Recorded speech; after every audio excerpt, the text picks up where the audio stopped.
అలా ఎదురు చూపులకి గురి చేస్తూనే ఉన్నారు. అందుకే అక్కడ డౌట్ వచ్చేసింది. ఎందుకంటే అక్కడ పవన్ కళ్యాణ్ గారు ఉన్నదేమో ఆ లెవెల్లో ఎవరికి అందని లెవెల్లో ఉన్నారు, కానీ ఆయన ఈ రోజున బ్యాడ్ అవుతున్నారంటే మరి కార్యకర్తలే కారణమా అనిపించింది. అట్లేం లేదండి, కార్యకర్తలు పెద్ద ఎత్తున కృషి చేస్తున్నారు కాబట్టి పార్టీ కూడా ఆ స్థాయిలో ఉంది. పవన్ కళ్యాణ్ గారి ఆశయ సాధనలో మేము కూడా పనిచేస్తున్నాం కాబట్టి మాకు విలువలతో కూడినటువంటి రాజకీయ స్వభావమే ఉంటుంది. అంతే తప్ప ఎదుటి వాళ్ళని ఇబ్బంది పెట్టేటువంటి ఆలోచన అయితే ఉండదు. కొంచెం టైం డిలే అంతే తప్ప ఏం లేదు. కొంచెం టైం డిలే అంటారు. మరి ఈ టైం డిలేనే మీరు బైకట్ చేయాలి ఫస్ట్. అది బైకట్ చేసే పార్టీలో అన్ని రంగాల్లో కూడా బాగుంటుందేమో అని అనుకుంటున్నాము.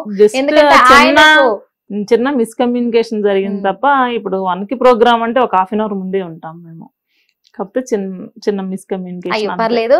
ముఖ్యంగా ఇంకా పార్టీ విషయాలకు వెళ్తే అసలు ఏంటి ఏపీ రాజకీయాలలో ఏం జరుగుతుంది అంటే ఈ ఎలక్షన్స్ జరగక ముందు పవన్ కళ్యాణ్ గారు ఇచ్చిన మాటలేంటి, హామీలేంటి, మరి ఇప్పుడు చేస్తున్న పనులేంటి, హామీలన్నీ పక్కన పెట్టేశారు అనే ఒక మాటలు వినబడుతూ ఉన్నాయి. ఏంటి అసలు ఏం జరుగుతుందంటారు? అట్లేం లేదండి, మీరు తెలంగాణలో ఉండి చూస్తున్నారు కాబట్టి మీకు అలా అనిపిస్తుందేమో. ఏపీ ప్రజల్లో అయితే అలాంటి ఆలోచన లేదు. చాలా కూటమి ప్రభుత్వంలో చాలా సంతోషంగా ఉన్నారండి. రామరాజ్యంలో ఎలా అయితే సుభిక్షంగా ప్రజలు ఉన్నారో ఇవాళ కూటమి ప్రభుత్వంలో కూడా అలాగే ఉన్నారు. అంటే తెలంగాణలో ఉన్న ఏపీలో ఉన్న మీడియా అన్ని చోట్ల ఉంటది. అవును, మీడియా అన్ని చోట్ల ఉంటది, అన్ని విషయాలలో అలర్ట్ గా ఉంటది. ఎవరేం చేస్తున్నారు, ఎవరేం మాట్లాడుతున్నారు మీడియాకే ఫస్ట్ తెలుస్తుంది. ఖచ్చితంగా తెలుస్తుంది. అందుకే అడుగుతున్నాం. ఎందుకు అంటే మరి చాలా మంది కూడా అక్కడ ప్రజలే కావచ్చు, అంటే ప్రతిపక్షాల గురించి తెలియదు ఏం లేదు, ఇటు స్వయపక్షాలు కూడా, అంటే ఆ పార్టీ నాయకులు కూడా కార్యకర్తలు కూడా. ఇప్పుడు కార్యకర్తలే నాయకునికి బలం. వాస్తవంగా చెప్పాలంటే అది నిజమే కదా. ఏ పార్టీ నాయకులకైనా కార్యకర్తలే బలం ఫస్ట్, తర్వాత ప్రజలు. ఎందుకు అంటున్నాను ఈ మాట అంటే నాకు తెలిసినంత వరకు కార్యకర్తలు నాయకుడికి బలంగా ఉండి ప్రజలకు సేవ చేస్తే ప్రజలు నాయకుడిని నమ్ముతారు. అంతే కదా. అలాంటిది ఎందుకు ఇలాంటి విమర్శలు వస్తున్నాయి? పవన్ కళ్యాణ్ గారు అప్పుడు ఇచ్చిన మాటలు ఏవి కూడా గుర్తులేవు. తను డిప్యూటీ సీఎం గా గెలిచిన తర్వాత, మేము గెలిపించిన తర్వాత అన్ని మర్చిపోయి రాజకీయంలోనే ఉండిపోయాడు, ఒక రాజకీయ నాయకుడిని అనిపించుకుంటున్నాడు అని చెప్పేసి అంటున్నారు. రాజకీయ నాయకుడు అని చెప్పి ఆయన ఎప్పుడు అనుకోలేదండి. ప్రజలకు సేవ చేసే మనిషిగానే ఉన్నారు ఇప్పటి వరకు కూడా. ఎప్పుడు ఆయన రాజకీయ నాయకుడిలాగా ప్రవర్తించలేదు కూడా. ఏం మర్చిపోయారండి? ఏ హామీలు ఇచ్చి మర్చిపోలేదు. ప్రజలకి ఆయన జీతాన్ని కూడా, ఫ్యామిలీకి ఇవ్వాల్సిన జీతాన్ని కూడా తీసుకొచ్చి ప్రజలకే పంచిపెడుతున్నారు. ఆయన శక్తికి మించి చేస్తున్నారు. ఆయన ఒక రాజకీయ నాయకుడు అయితే నేను అధికారంలోకి వచ్చేసాను, 5 సంవత్సరాలు నాకు హ్యాపీగా నేను ఉండొచ్చు అని చెప్పేసి ప్రజల్ని విస్మరించవచ్చు. అలా ఏం జరగట్లేదు కదా. ఇవాళకి కూడా జనసేన పార్టీ ఆఫీస్ దగ్గర జనవాణి జరుగుతూ ఉంటది. ఎందుకంటే ప్రజలు అన్ని నియోజకవర్గాలు, ఇప్పుడు డిప్యూటీ సీఎం అనో లేకపోతే ఆయన శాఖలకు సంబంధించి వాటి మీద కాదు, ప్రజా సమస్యలు ప్రతి ఒక్క దాని మీద కూడా అక్కడ నుండి వివరణ వెళ్తా ఉంటది. ప్రజలకు కానివ్వండి, అధికారులకు కానివ్వండి, తక్షణమే పనిచేయాలి. అక్కడ నుండి ఎమ్మెల్యే స్థాయి వ్యక్తులు, అక్కడ చైర్మన్లు అలాంటి వాళ్ళు జనవాణిలో ఉంటారు. ఉండి ప్రజా సమస్యలు ఏ వచ్చినా సరే వెంటనే చేస్తారు. మరి ఇంకా అలాంటప్పుడు విమర్శలు ఎలా వస్తాయండి? విమర్శలు చేస్తున్నారంటే ఏదో వైసీపీ కార్యకర్తలు బురద జల్లే ప్రయత్నం తప్ప కూటమిలో ప్రజలు చాలా, అసలు ప్రతిపక్షం లేదండి. ప్రతిపక్ష అధికార పక్షం అన్ని మేమే, అక్కడ ప్రతిపక్షం కూడా లేదు అసలు. జీరో, వైసీపీ లేదు. ప్రతిపక్ష హోదా ఎక్కడుందండి వాళ్ళకి? ప్రతిపక్ష హోదా లేదు కదా. అంతకు ముందేమో 2014లో ఎమ్మెల్యేగా గెలిచారు ఆయన, జగన్మోహన్ రెడ్డి గారు. నేను ముఖ్యమంత్రిని అయితేనే అసెంబ్లీలో ఉంటాను, లేకపోతే ఉండను అని చెప్పి రోడ్డు పట్టుకుని ముద్దుల యాత్ర చేసుకుంటూ తిరిగారు. మరి ఇవాళ కూడా కూటమి వచ్చింది. ఆయన నమ్మి కొంతమంది గెలిచిన వాళ్ళు ఉన్నారు, ఆయన నమ్మి ఓట్లేసిన ప్రజలు ఉన్నారు. వాళ్ళకి న్యాయం చేయకుండా ఇప్పుడు కూడా అదే తప్పు చేస్తున్నారు. అసెంబ్లీకి రాకుండా నేను లోపలే కూర్చుంటాను, తాడేపల్లి ప్యాలెస్ లోనే బయటికి రాను, లేదంటే వెళ్ళిపోయి ఎక్కడో ఉంటా, లోటస్ పాండ్.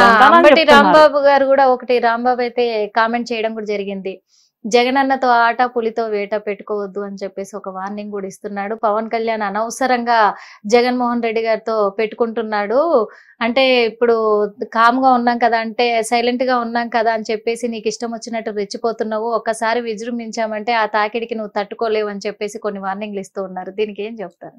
ఆయన వార్నింగ్లు ఇవ్వడం ఏం లేదండి, మేకపోతు గాంభీర్యాన్ని ప్రదర్శిస్తున్నారు. పవన్ కళ్యాణ్ గారే చెప్పారు కదా, ఫ్యాక్షనిస్టులకి కనుక మీరు పట్టం కడితే ఎలా ఉంటది చూస్తారు అని 2019 ఎలక్షన్ ముందు బహిరంగ సభలలో చెప్పారు. అయినా కూడా ప్రజలు నమ్మి అతనికి ఓట్లు వేశారు. ఇది తండ్రి మీద ప్రేమ కావచ్చు, ఏదన్నా గానీ ఒక ఆడపిల్ల రోడ్డు మీదకి వచ్చి ప్రచారం చేసి వాళ్ళ సింపతి తోటి అన్నా పడొచ్చు. ఆయన ముఖ్యమంత్రి అయ్యారు. ముఖ్యమంత్రి అయిన తర్వాత ప్రజలకు ఏం చేశారండి? ఏదన్నా చేశారా? చేయకపోక ఫ్యాక్షనిజాన్ని పరిచయం చేశారు ప్రతి గ్రామానికి కూడా. పవన్ కళ్యాణ్ గారు ఏదైతే చెప్పారో రాయలసీమ ఫ్యాక్షనిజం మొత్తం ఆంధ్రప్రదేశ్ మొత్తం వ్యాపిస్తుంది అని చెప్పారు. దాన్ని నిజంగానే పరిచయం చేశాడు ఈయన. మరి వాళ్ళు అంటే భయపెడుతున్నారు అనమాట. మళ్ళీ మిమ్మల్ని ఏదో చేయబోతున్నాం అని చెప్పి భయపెడుతున్నారు. భయపెడితే భయపడటానికి అక్కడ ఉన్నది జగన్మోహన్ రెడ్డి కాదండి, పవన్ కళ్యాణ్. అక్కడ బోర్డర్ లో సైనికులు ఏ రకంగా అయితే గుండె ధైర్యంతో నిలబడతారో అటువంటి వ్యక్తి. జన సైనికులు కూడా ప్రాణాలకు తెగించి నిలబడ్డాం మేము. సామాన్యమైన మహిళలం. మాకేమి వెనకాల రాజకీయ బ్యాక్గ్రౌండ్ లేవు, కోట్ల రూపాయల ఆస్తులు లేవు. మీరు ఏదో లాక్కుంటారనో లేకపోతే భయపడటానికి. ప్రాణాలకు కూడా భయపడనటువంటి వ్యక్తులు పవన్ కళ్యాణ్ గారితో వాళ్ళు ప్రయాణం చేస్తున్నారు. మీరు ఎవరిని భయపెడతారండి? అవన్నీ వాళ్ళు భయపడేటువంటివి అన్నమాట. మమ్మల్ని తీసుకెళ్లి ఏ జైళ్లలో పెడతారో అనేటువంటి భయాన్ని, మేకపోతే గాంభీర్యాన్ని ప్రదర్శిస్తూ ఆయన అటువంటి చేస్తున్న వ్యాఖ్యలే తప్ప ఏమీ లేదు. అంటే అందరినీ లైన్ లో తీసుకెళ్తున్నారు కదా, నన్ను తీసుకెళ్లలేదు, నేనున్నాను ముందని చెప్పి చెప్తున్నాడు ఆయన. అంటే వాళ్ళు అంటున్నారు కూడా, మరి వైసీపీ నేతలు అయితే అంటున్నారు. ఎందుకంటే ఎలక్షన్స్ ముందు జరిగిన మాటలన్నీ దృష్టిలో పెట్టుకొని ఇప్పుడు ప్రతీకారం తీర్చుకుంటున్నారు, అందుకే అరెస్ట్ల పర్వం జరుగుతూ ఉంది. అంటే వాళ్ళ ఈగో సాటిస్ఫాక్షన్ కోసం ఇవన్నీ చేస్తున్నారు అని అంటున్నారు. ఈగో సాటిస్ఫాక్షన్ అంటేనండి వాళ్ళకి అలవాటు. అది కక్ష సాధింపు ధోరణి అనేది వాళ్ళకి అలవాటు. వాళ్ళకి తల్లి చెల్లి లేకపోతే చిన్నాన్న పెదనాన్న ఇలాంటి వైషమ్యాలు ఉండవు. శవ రాజకీయాలకి పుట్టిల్లు వైఎస్ఆర్సీపీ పార్టీ. ఎక్కడైనా ఒక శవం లేచింది అంటే అక్కడికి వెళ్తారు. ఏమండి ఎలా చనిపోయారు, బాగా చనిపోయారు, నాయక్ ఇంటికి ఎక్కడైనా సరే. ఒక మురళీ నాయక్ గారి ఇల్లే కాదండి, ఎక్కడ ఎవరైనా మనం విషాద సంఘటన జరిగినప్పుడు పరామర్శించే అంటే ఒక ఓదార్పు కావాలి ఆ కుటుంబానికి. ఒక అన్న వచ్చాడనో లేకపోతే ఆత్మీయులు వచ్చారన్నటువంటి భరోసా కలగాలి. అలా కాకుండా ముసిముసి నవ్వులు నవ్వుకుంటూ బాగా చనిపోయారా, బాగా దోపిడీకి గురయ్యారా ఇలా పలకరిస్తారు ఆయన. దానిలోనే మనం అక్కడ సంస్కారం ఏంటనేది అర్థం అవుతుంది. పవన్ కళ్యాణ్ గారు అధికారంలో లేనప్పుడు కూడా, ఇప్పుడు అధికారం వచ్చి ఉండొచ్చు, ఈ 10 సంవత్సరాల్లో ఎప్పుడు అధికారం లేదు కదండి. కనీసం వార్డు మెంబర్ కూడా లేరు మాకు. మాకు గెలిచినటువంటి ఒక ఎమ్మెల్యేని కూడా వాళ్ళే లాక్కున్నారు. అయినా కూడా ఎక్కడా తగ్గలేదు ఆయన. ప్రజాసేవలో తగ్గలేదు, ప్రతిపక్షాన్ని ప్రశ్నించడంలో తగ్గలేదు. ఇవాళ ప్రతిపక్ష హోదా అని మీరు అంటున్నారు, వాళ్ళకి ప్రతిపక్ష హోదా లేదు, బట్ ప్రశ్నించే హోదాలో వాళ్ళు ఉన్నారు. ఎందుకు ప్రశ్నించలేకపోతున్నారు? వాళ్ళు ప్రశ్నించే అవకాశం లేకుండా కూటమి వాళ్ళ పరిపాలన చేస్తుంది. అలాంటప్పుడు ఇంకా వాళ్ళు విమర్శించడానికి ఏముంటదండి? అది నిజమే కావచ్చు. కూటమి ప్రభుత్వం ఈ రోజున పరిపాలన చేస్తుంది అని చెప్పేసి అభివృద్ధి కార్యక్రమాలు కూడా ముందుబడి చేస్తున్నారని మీరు చెప్తున్నారు, కరెక్టే.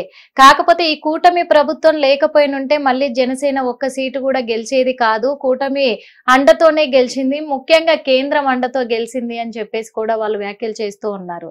అందుకే ఆ గాంభీర్యాన్ని ఇప్పుడు చూపిస్తున్నారు అంటుంది జనసేన, చూపిస్తున్నారని చెప్పేసి కూడా వాళ్ళు అంటున్నారు. దీనికి ఏం చెప్తారు? నరేంద్ర మోడీ గారే స్వయంగా పవన్ కళ్యాణ్ గారిని పోడిన సందర్భాలు లక్షల మంది సాక్షిగా, కోట్ల మంది సాక్షిగా పవన్ కళ్యాణ్ గారికి మేము ఉన్నాము, మాకు పవన్ కళ్యాణ్ గారు ఉన్నారు, మేము పవన్ కళ్యాణ్ గారికి ఉన్నాం కాదు, మాకు అండగా పవన్ కళ్యాణ్ గారు ఉన్నారు అని మోదీ అంతటా ఆయనే చెప్పారు. అలాంటప్పుడు కూటమి ఒక కేంద్రం అండతోటి మేమేం చేస్తామండి? ఆంధ్రప్రదేశ్ లో బీజేపీ ఎలా ఉంటది అనేది అందరికి తెలుసు. బీజేపీని కూడా ఇవాళ కొన్ని స్థానాలు వచ్చి ఎమ్మెల్యేలుగా గెలిచారు అంటే అది జనసేన వల్ల. ఇవాళ మా సీట్లే మేము త్యాగం చేసాం, వాళ్ళకు కూడా మాకు రావాల్సిన సీట్లే మేము త్యాగం చేసాం. స్టిల్ అదే టైంలో మేము ఇండివిజువల్ గా పోటీ చేసినా కూడా 50 స్థానాలు పైచిలకు మేము గెలవచ్చు. కానీ ఏదన్నా కొంచెం బేసిక్ అటు ఇటు అయితే మళ్ళీ ప్రజలు తినడానికి కూడా లేని పరిస్థితులు చూసారండి. ఒక భవన నిర్మాణ కార్మికులు కానివ్వండి, లేకపోతే కూలీలు కానివ్వండి, ఉద్యోగులు, టీచర్లు కూడా రోడ్డు మీదకి వచ్చి ధర్నాలు చేశారు కదండి, అంగన్వాడీ కార్యకర్తలు, ఇట్లా ఎంతో మంది జీతాలు ఇవ్వక ఎంతో మంది. అలాంటి దుస్థితి మళ్ళీ రిపీట్ అవ్వకూడదు. ఓన్లీ ప్రజా సంక్షేమమే. పవన్ కళ్యాణ్ గారి సంక్షేమం చూసుకోలేదు, చంద్రబాబు గారి సంక్షేమం, మోదీ గారి సంక్షేమం చూసుకోవాలా.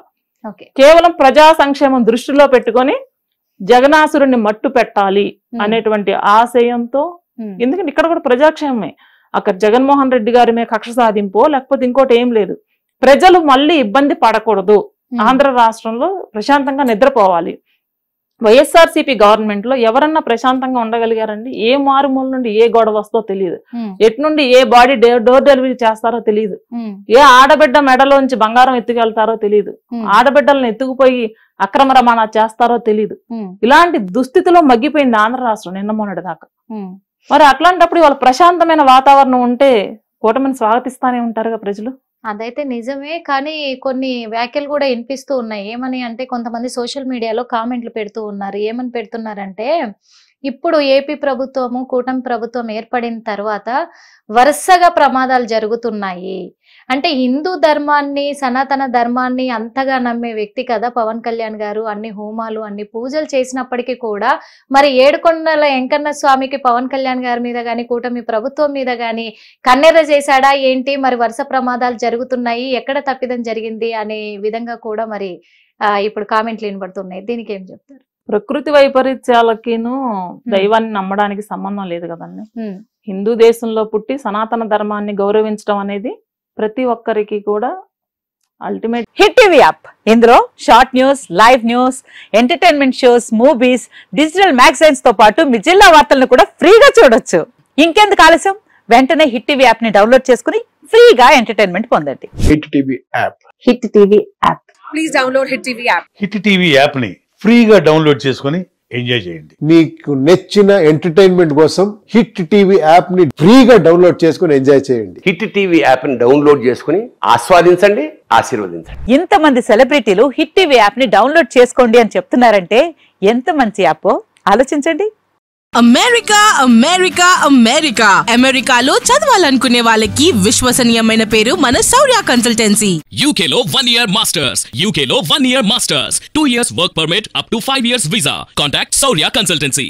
Contact 89851 89851.